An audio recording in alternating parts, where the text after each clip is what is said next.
Hello, we are Elda, Alifah, and Kevina.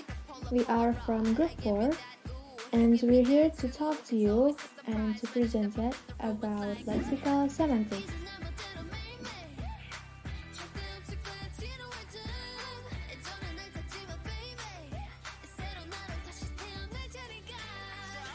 A language is a structured system of communication used by humans.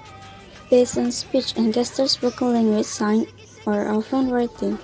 Language plays a very important role in human lives. It is a social phenomenon. One of the main goals of language is to communicate with people and to understand them. When someone speaks, she intends a specific purpose. She wants to convey a message through their language. A person who uses her language to many different purposes, for example, to express her feelings, to ask for help, and to apologize.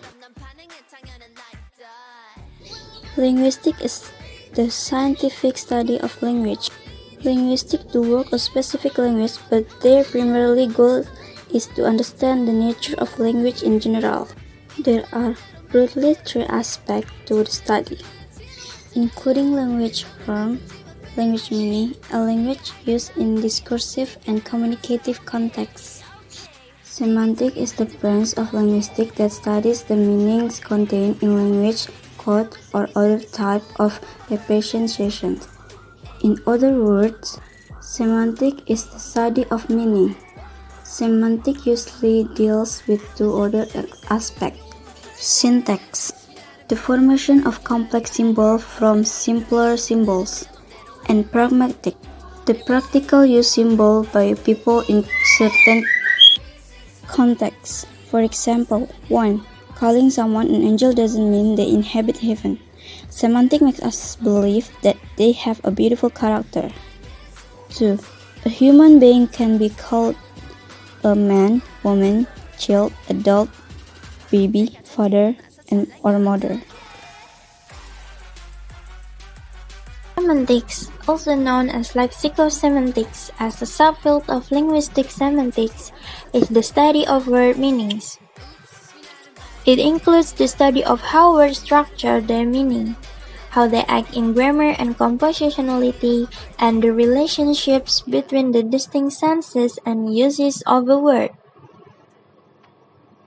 The units of analysis in lexical semantics are lexical units, which include not only words but also subwords or subunits, such as affixes and even compound words and phrases.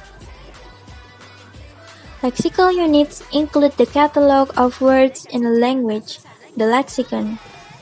Lexical semantics looks at how the meaning of the lexical units correlates with the structure of the language or syntax. This is referred to as syntax-semantics interface. The study of lexical semantics looks at the classification and the composition of lexical items, the differences and similarities in lexical semantic structure cross-linguistically, and the relationship of lexical meaning to sentence meaning and syntax. So, lexical semantics pays attention to the meaning contained in the sentence as an independent unit. For example, Selena is looking in the mirror.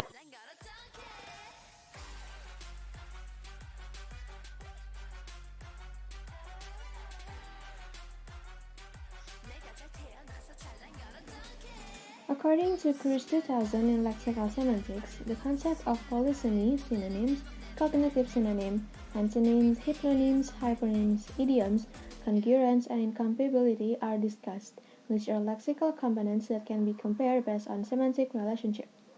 Polysemy is a word or symbol that has more than one meaning. For example, the word good in the following two examples. In one case, it's a moral judgment. In the other case, it's just a judgment of skill. They are good girls. They donate a lot of books for the kids who need them. Ariana was a good singer. Her albums always were exciting to look at. 2. Synonyms are words with the same or similar meanings. For example, encourage has the same meaning as support. Wealthy has the same meaning as rich. 3. Cognitive synonyms are synonyms that are substitutable in any grammatically declarative sentence. For example, they are seamen and they are sailors.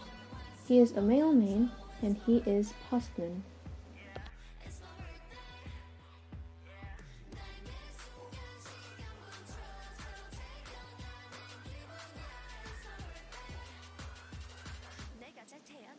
Four, antonyms are words that having a meaning opposite to that of another word. For example, fat and skinny, huge and tiny. 5. Hyponyms and hypernyms are words refer to a general category and a specific instance in that category respectively.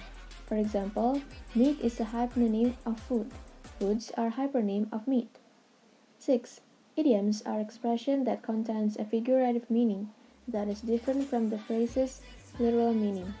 For example, once in a blue moon means to something extremely rare in occurrence.